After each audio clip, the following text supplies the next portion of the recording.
Shalom BPCC Family, apa kabar? Senang sekali kami menyambut Anda kembali dalam ibadah online ini. Sebelum kita memulai ibadah, mari kita berdoa bersama. Bapa, segala syukur kami kembalikan kepada Engkau. Terima kasih karena segala sesuatu yang terbaik yang Engkau limpahkan kepada kami, membuat kami tetap bersuka cita Tuhan. Hari ini adalah minggu terakhir dalam bulan Oktober. Kami akan segera memulai ibadah kami. Biar dalam ibadah ini Tuhan, ucapan syukur kami tetap meluap dari hati kami. Karena kebaikan-kebaikan kemurahan-Mu yang luar biasa. Terima kasih, hanya dalam nama Yesus kami sudah berdoa. Dan memulangkan ucapan syukur kami bagi Bapa yang ada di surga. Haleluya, amin. Selamat beribadah.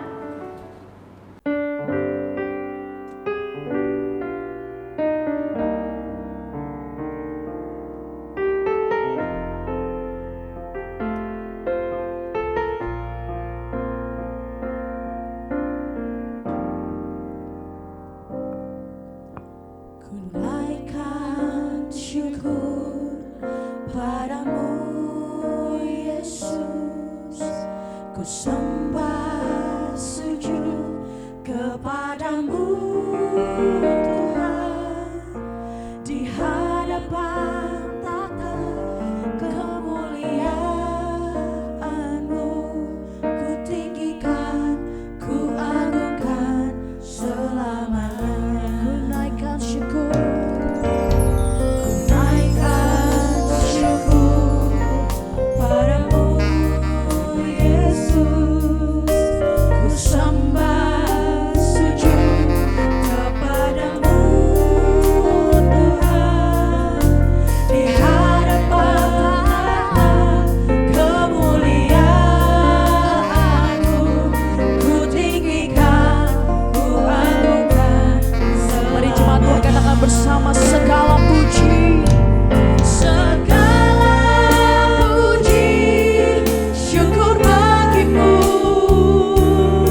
sadar tak semua dapat aku miliki di dalam hidupku. Hatiku percaya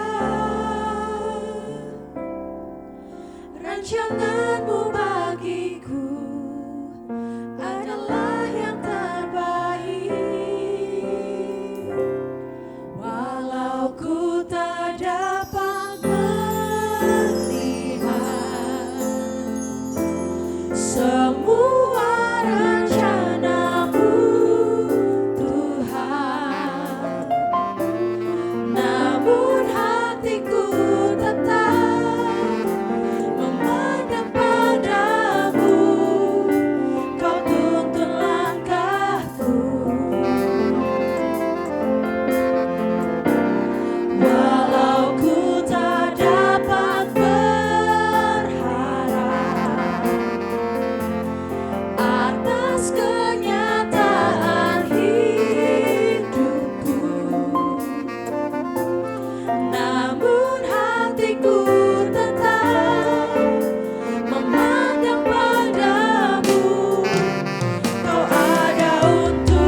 Shalom saudara-saudara yang terkasih dalam Tuhan, secara khusus jemaat JKI Denpasar yang sangat dikasihi oleh Tuhan. Saya mengucapkan salam sejahtera, salam sehat, dan juga salam semangat bagi setiap kita. Kita tahu hari-hari ini setiap kita masih mengalami satu kondisi, satu keadaan yang masih dikuasai oleh COVID-19 dan ini belum selesai. Tapi saya percaya ini sama sekali tidak mengurangi kadar iman yang ada dalam setiap kita. Saya berdoa kiranya kita tetap kuat, tetap setia, dan tetap menyala-nyala untuk melayani Tuhan. Saya juga bersyukur pada saat ini karena mendapat kesempatan untuk share bagi setiap kita jemaat Tuhan. Dan saya berharap firman Tuhan yang kita akan renungkan bisa menjadi berkat bagi setiap kita.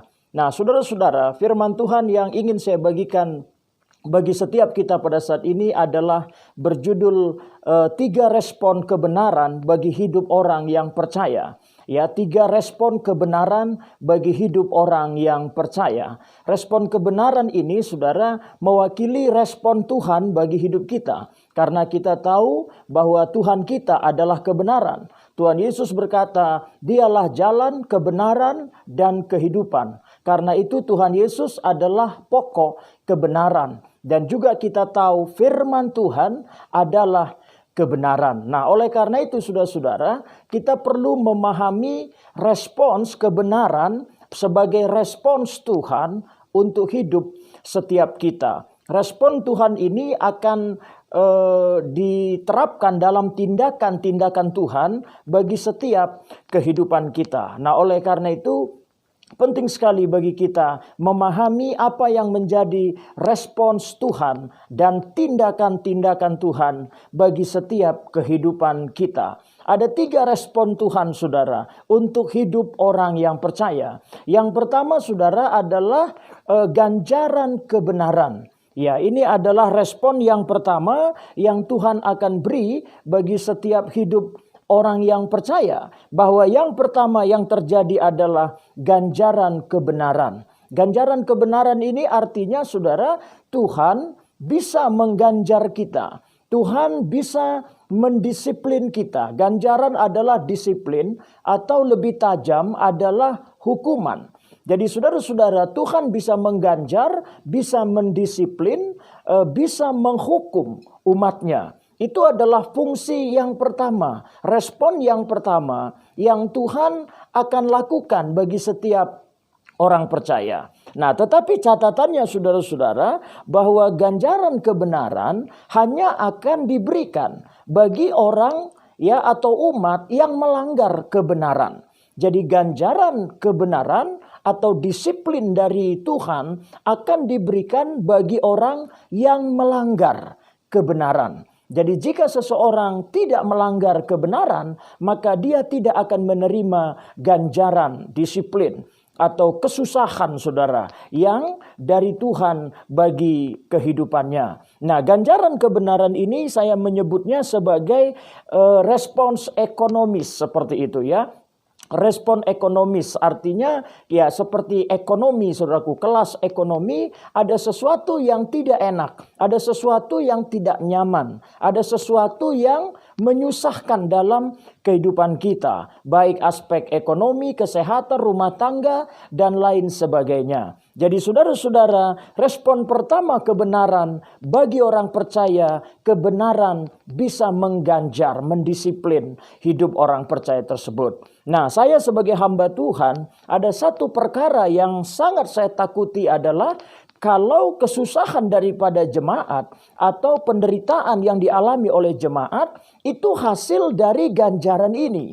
Nah, ini yang tidak boleh terjadi, saudara-saudara. Karena ini adalah sesuatu yang tragis bagi hidup orang percaya. Sebab semua ganjaran, disiplin, kesusahan yang lahir dari kesalahan tidak bisa diusir, tidak bisa ditengking. Karena dia bukan berasal dari setan, tapi dia berasal dari kesalahan. Nah, artinya ketika seseorang mengalami banyak ganjaran, disiplin, kesusahan karena kesalahan, maka mau tidak mau saudara, orang tersebut harus menanggung penderitaan dan kesusahan tersebut. Nah, sesungguhnya kita harusnya menghindari perkara ini ya. Dalam 1 Yohanes 1 ayat 9 firman Tuhan berkata bahwa karakter dari Allah kita, dia setia dan adil. Jadi karena ada unsur keadilan di dalam diri Tuhan, maka harus ada unsur ganjaran atau disiplin saudara yang dia berikan bagi umat, bahkan umat kesayangannya. Nah, oleh karena itu yang pertama adalah ganjaran dari kebenaran. Nah, yang kedua saudara, respon kebenaran bagi hidup orang percaya adalah pertolongan kebenaran. Jadi kebenaran atau Tuhan itu bisa mengganjar kalau kita melakukan kesalahan, tapi juga kebenaran itu bisa menolong kita. Bisa menolong kita, memberkati kita, bahkan bisa bertambah-tambah pertolongan dan berkat Tuhan dalam hidup kita. Matius 6 ayat 33 berkata, carilah dahulu kerajaan Allah dan kebenarannya, maka semuanya akan ditambahkan dalam kehidupan kita. Jadi ada janji Tuhan ketika umat Tuhan mencari kebenaran, mencari kerajaan dan kebenaran Tuhan, maka Tuhan akan menambahkan segala sesuatu yang dari Tuhan dalam kehidupannya. Nah, oleh karena itu respon yang kedua saudara-saudara, bahwa ada pertolongan kebenaran. Jika ganjaran kebenaran diberikan bagi orang yang melanggar kebenaran, maka pertolongan kebenaran ini Tuhan berikan saudara bagi orang yang melakukan. Ya, sekali lagi bagi orang yang melakukan kebenaran. Ketika saudara dan saya melakukan kebenaran atau hidup dalam kebenaran, maka percayalah kebenaran itu sendiri akan melakukan sesuatu, akan melakukan pertolongan bagi setiap kita. Karena itu kalau kita melihat firman Tuhan, banyak sekali ayat-ayat dalam firman Tuhan yang memberikan kita nasihat, yang menegaskan kepada kita jangan hanya menjadi pendengar, tapi kita jadi pelaku firman Tuhan. Dikatakan jadilah pelaku-pelaku firman Tuhan. Dalam Ulangan 28 berkata, barang siapa yang baik-baik mendengar dan melakukan firman Tuhan, maka semua berkat ini akan Tuhan curahkan dalam kehidupannya. Nah, oleh karena itu pertolongan kebenaran ini akan Tuhan sediakan. Ini akan Tuhan berikan bagi umat, ya, bagi setiap orang yang hidup atau yang berada melakukan kebenaran. Karena itu saudara dan saya sangat diharapkan, sangat dianjurkan dan ditegaskan oleh firman Tuhan supaya kita sekali lagi menjadi pelaku-pelaku dan hidup dalam kebenaran. Ya, baik kebenaran dalam segala aspek-aspeknya. Kebenaran kesehatan, kebenaran ekonomi, kebenaran rumah tangga, kebenaran pelayanan, dan kebenaran-kebenaran lainnya. Ketika kita melakukan kebenaran, maka kebenaran akan menolong setiap kehidupan kita.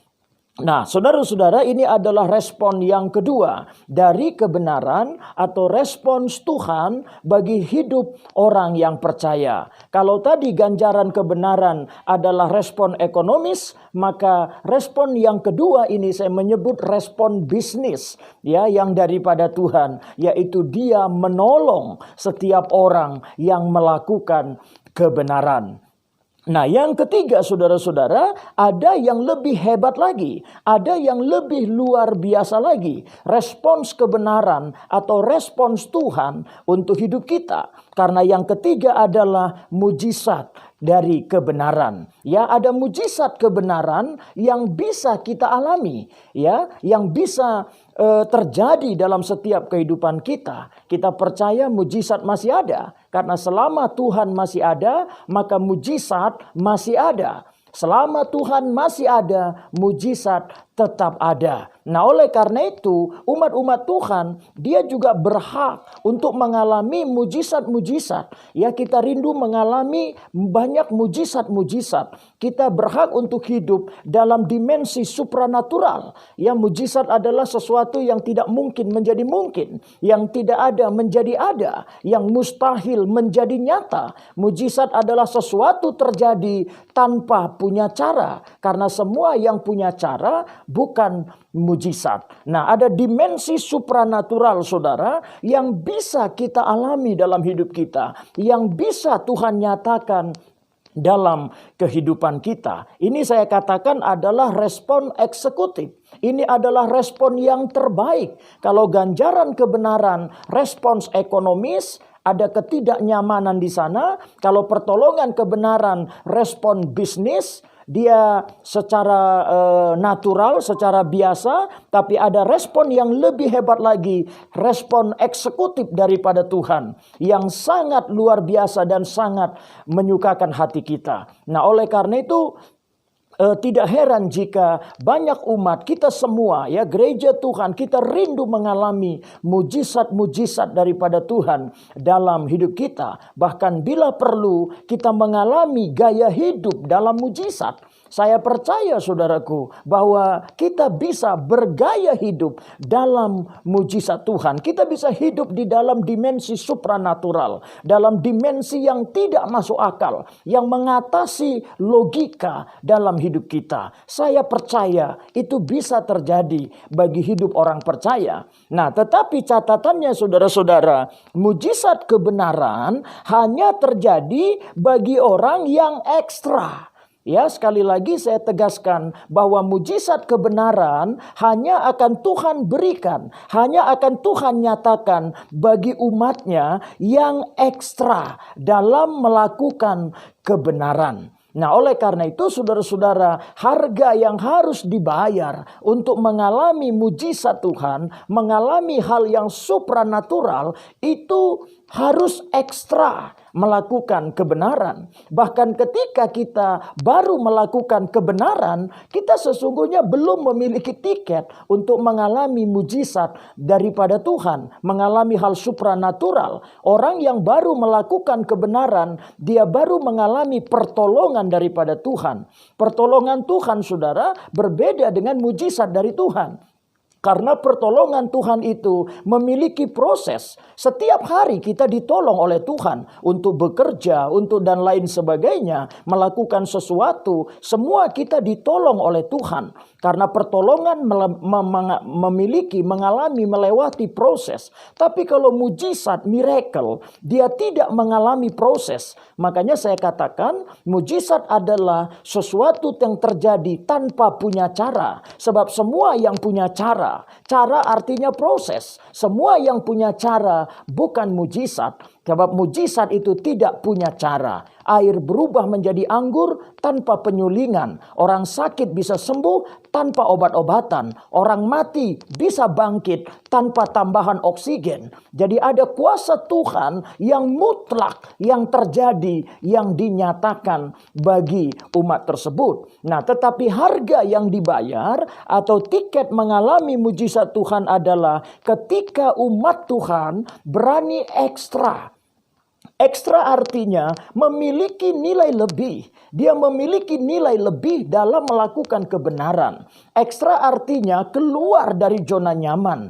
Ada kondisi, ada keadaan yang tidak memungkinkan, tapi orang tersebut tetap hidup dalam kebenaran itu. Tetap melakukan kebenaran tersebut. Nah, ketika kita ekstra melakukan kebenaran, maka percayalah saudara, mujizat Tuhan pasti akan menyertai kehidupan kita. Nah, sesungguhnya jika kita mengacu kepada keadaan saat ini, maka krisis itu sesungguhnya kesempatan. Sesungguhnya masa-masa krisis itu adalah pintu bagi mujizat.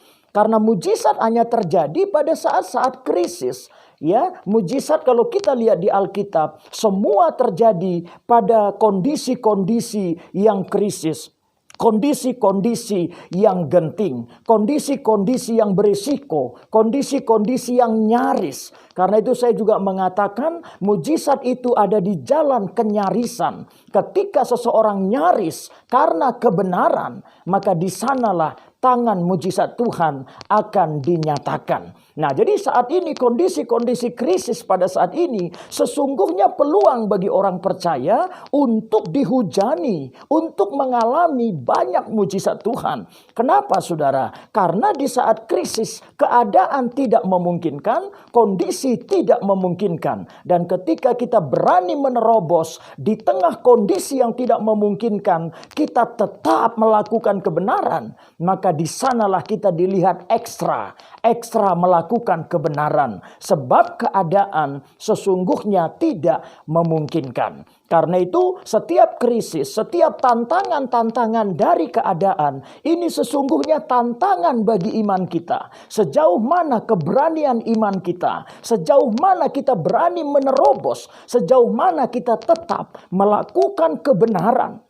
Baik kebenaran pelayanan, baik kebenaran penginjilan, baik kebenaran memberi, kemurahan, dan lain sebagainya. Kita ditantang oleh keadaan ini. Sejauh mana kita tetap menghidupi, melakukan kebenaran. Sebab ketika di tengah kondisi krisis, kita tetap melakukan kebenaran, berarti di sana ada nilai ekstra, ada nilai plus di sana, ada keluar biasaan di sana. Kita keluar dari zona nyaman, kita keluar dari logika, dan di sanalah saudara-saudara kita berhak, kita memiliki tiket mengalami kuasa mujizat Tuhan. Saya sangat percaya, saya berharap, bahkan kami, keluarga kami mengalami ya bahwa di tengah-tengah krisis seperti ini, ketika kita tetap melakukan kebenaran, maka kita akan mengalami mujizat Tuhan. Saya mengalami perkara-perkara yang supranatural, yang luar biasa. Tidak sedikit pun berkurang dalam hidup kami selama masa krisis seperti ini.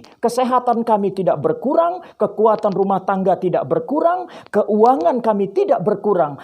Rupiah tidak berkurang, bahkan berkat Tuhan bertambah dalam hidup kami dalam masa krisis seperti ini. Tetapi kami tidak berdiam diri. Saya tetap melangkah dalam pelayanan, saya tetap melangkah dalam kemurahan, kita tetap melakukan kebenaran-kebenaran sekalipun keadaan tidak memungkinkan.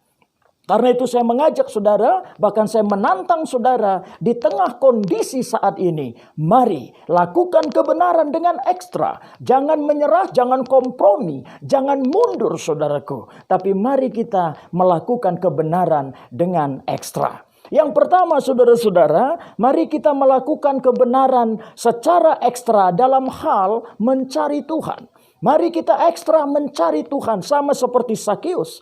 Kita tahu bagaimana Sakeus mencari Tuhan tidak dengan cara biasa, tapi dia mencari Tuhan dengan cara luar biasa. Karena kita tahu dia memiliki postur tubuh yang pendek, saat itu orang berkerumun banyak, sehingga Sakeus memiliki kesulitan melihat Tuhan Yesus. Sakeus adalah lambang atau tanda ketidaksempurnaannya manusia. Dia pejabat, dia orang kaya, tetapi dia punya tubuh berpostur pendek. Setiap orang memiliki kekurangan. Tapi Sakeus kita tahu dia tidak mundur, tapi dia berlari mendahului orang banyak, bahkan memanjat pohon untuk melihat Yesus. Ya, bagaimana Sakeus mencari Tuhan dengan cara yang ekstra, bahkan dengan cara yang gila, yang tidak masuk akal. Itulah yang dikerjakan Sakeus hanya untuk melihat Yesus. Dan saudara tahu dia mengalami mujizat.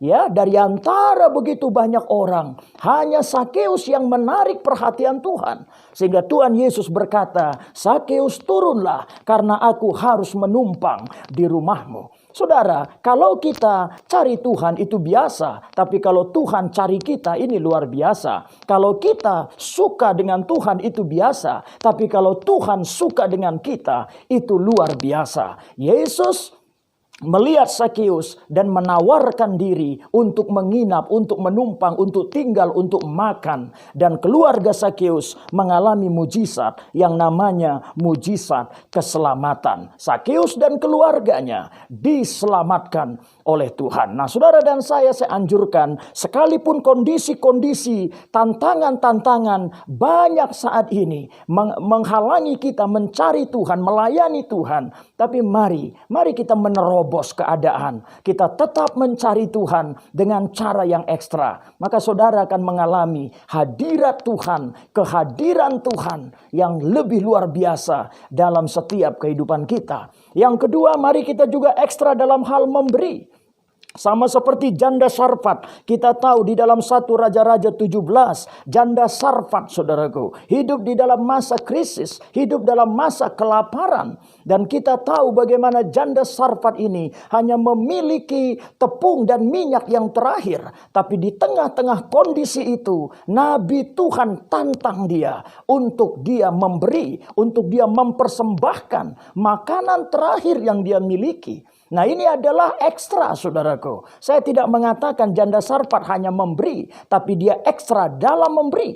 Karena kalau kondisi memungkinkan orang memberi, ketika kaya orang memberi, ketika diberkati orang memberi, ketika baru panen orang memberi, itu bukan ekstra. Itu sesuatu yang biasa. Kalau ada orang kaya yang memberi, itu biasa. Tapi ketika orang miskin memberi, ketika orang berkekurangan memberi, ketika masa sulit memberi, ketika masa kelaparan memberi, itu baru ekstra, saudara. Jadi saya mengatakan janda Sarfat bukan hanya memberi, tapi dia ekstra memberi. Nah, oleh karena itu dia mengalami mujizat kehidupan, mujizat pemeliharaan. Satu genggam dia kasih, satu genggam Tuhan ganti. Satu genggam janda Sarfat hanya satu roti. Tapi satu genggam dari Tuhan, 3,5 tahun masa kelaparan, dia dipelihara dengan anaknya. Haleluya. Jadi saudara-saudara, ketika kita ekstra dalam memberi, saat ini mungkin kondisi kita tidak memungkinkan. Tapi marilah kita tetap berkemurahan, kita tetap memberi. Saya secara pribadi, saya menambah pemberian saya di masa krisis ini. Saya lebih banyak memberkati orang-orang. Ya, saya meningkatkan kemurahan pemberian saya. Karena itu saya juga melihat pemeliharaan dan berkat-berkat keuangan, berkat finansial, berkat pemeliharaan yang semakin Tuhan tambah dalam kehidupan kami. Karena itu mari, ini tantangan iman bagi kita, saudara. Adakah kita berani ekstra dalam mencari Tuhan, berani ekstra dalam hal berkemurahan? Keadaan ini tantangan bagi setiap kita. Tapi percayalah, ketika kita berani menerobos keadaan, berani ekstra melakukan kebenaran, percayalah kita memiliki tiket untuk mengalami mujizat, perkara supranatural yang datang dari Tuhan bagi setiap hidup kita. Yang ketiga, saudara-saudara, mari kita juga ekstra dalam beriman. Sama seperti Sadrak, Mesak, dan Abednego. Saya mengatakan mereka bukan sekedar beriman, tapi mereka ekstra dalam beriman. Karena kita tahu mereka menghadapi ancaman dapur api. Nyawa mereka terancam, saudara-saudara.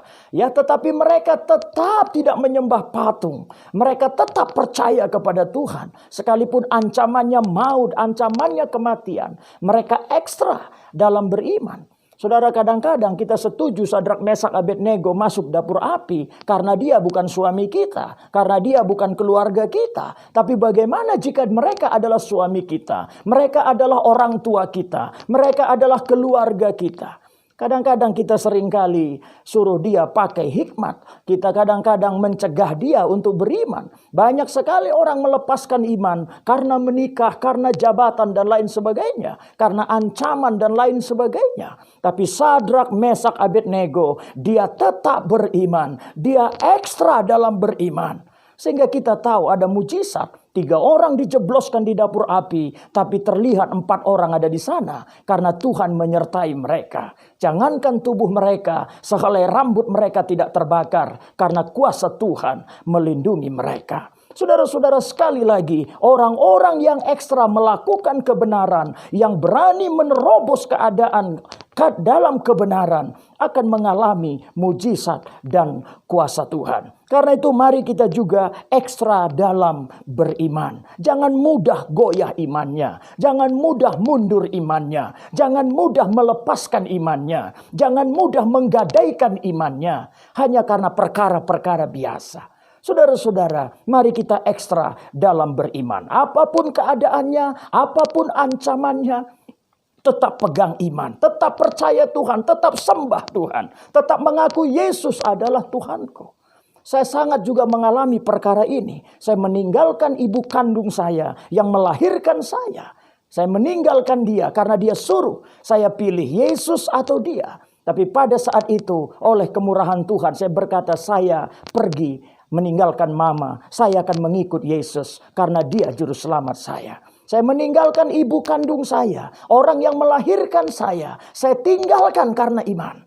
Dan saya melihat ada kemuliaan iman yang Tuhan nyatakan dalam hidup saya. Saat ini saya jadi berkat bagi orang tua saya. Jadi saudara-saudara yang dikasihi Tuhan, ketika kita berani ekstra melakukan kebenaran, maka di sana kita akan melihat mujizat. Termasuk ekstra dalam pelayanan saudara. Kita belajar dari Rasul Paulus. Rasul Paulus ekstra dalam pelayanan. Luar biasa dalam pelayanan. Tidak hitung-hitungan dalam pelayanan. Kadang-kadang kita melayani Tuhan, capek sedikit sudah mengeluh. Keluar uang sedikit sudah mengeluh. Lewat waktu sedikit sudah mengeluh. Tapi Rasul Paulus berkata, sebelum engkau mencucurkan darah, jangan pernah mengeluh.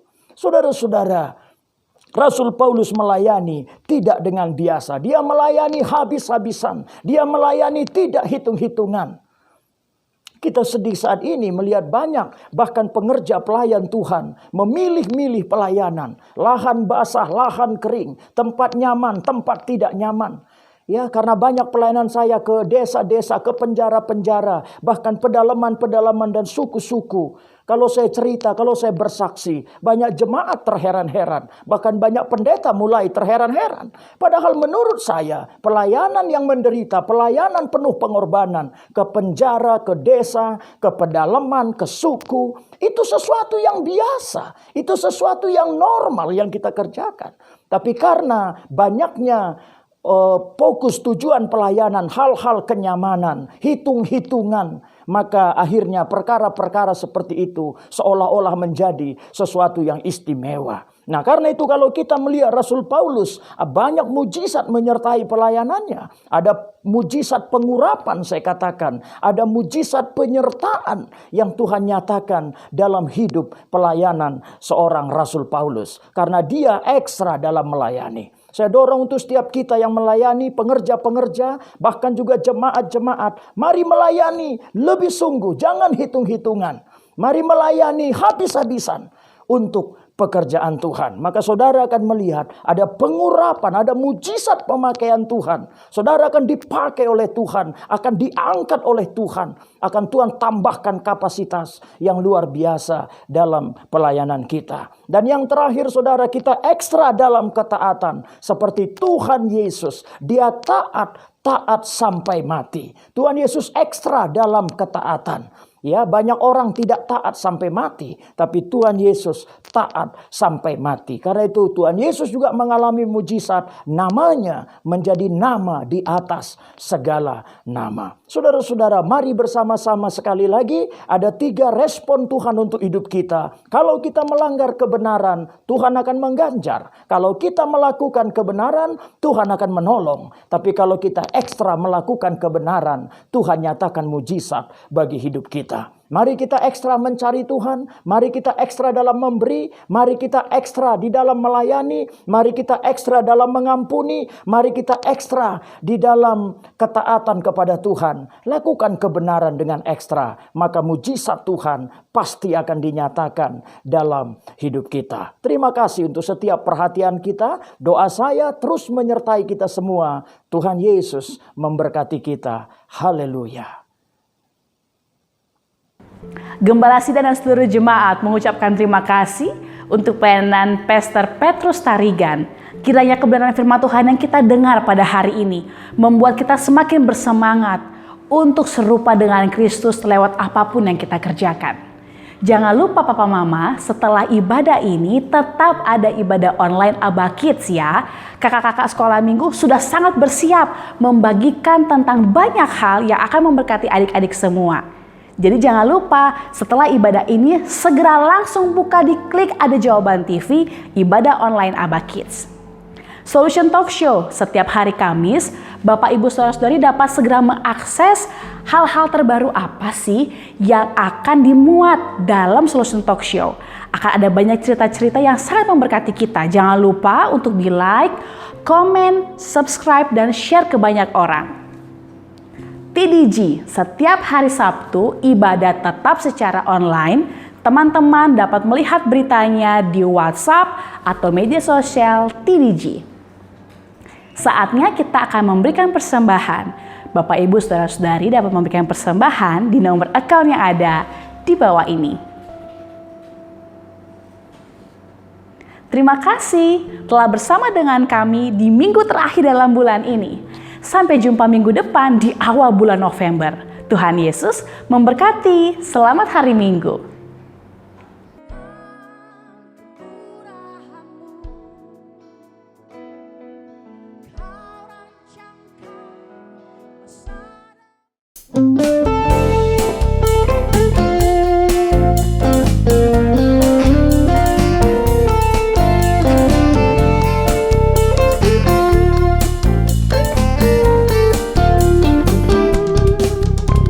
Jangan pernah gagal.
Baiklah Bapak Ibu, saudara-saudara sekalian yang ada di rumah, kita sudah mengikuti ibadah online pada siang hari ini.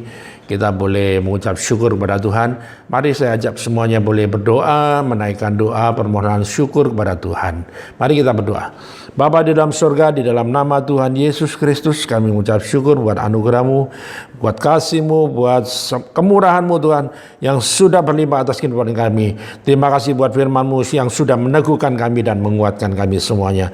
Terima kasih, kami mengucap syukur Bapa kepada Tuhan kami yang hidup. Tuhan memberkati Engkau dan melindungi Engkau. Tuhan menyinari Engkau dengan wajah-Nya dan memberi Engkau kasih karunia.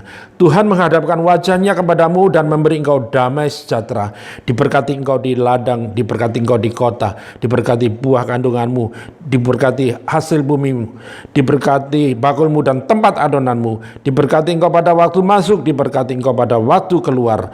Tuhan memerintahkan berkat atasmu dalam lumbungmu, dalam segala usahamu, memberkati engkau di negeri yang diberikan kepadamu oleh Tuhan, dan Tuhan menetapkan engkau juga menjadi umat-Nya yang kudus, seperti yang dijanjikannya dengan sumpah kepadamu. Jika engkau berpegang pada perintah Tuhan dan hidup menurut jalan yang ditunjukkannya, maka semua berkat-berkat ini akan datang mengalir kepadamu dan menjadi bagianmu jika engkau mendengarkan suara Tuhan dan melakukan kehendak Bapa dengan setia. Mari bersama-sama kita mengangkat tangan, kita mengucap syukur kepada Tuhan, dan kita boleh menerima berkat, yaitu damai sejahtera dan sukacita dari Bapa Surgawi, kasih setia, kebaikan, kemurahan dan anugerah dari Tuhan Yesus di dalam persekutuan oleh kuasa Roh Kudus yang menyertai kita mulai sekarang sampai selama-lamanya. Di dalam nama Tuhan Yesus Kristus, semua yang percaya boleh berkata haleluya, amin. Tuhan Yesus memberkati kita semua. Selamat hari Minggu, selamat beraktivitas bersama keluarga Anda masing-masing. Tuhan Yesus memberkati. Amin.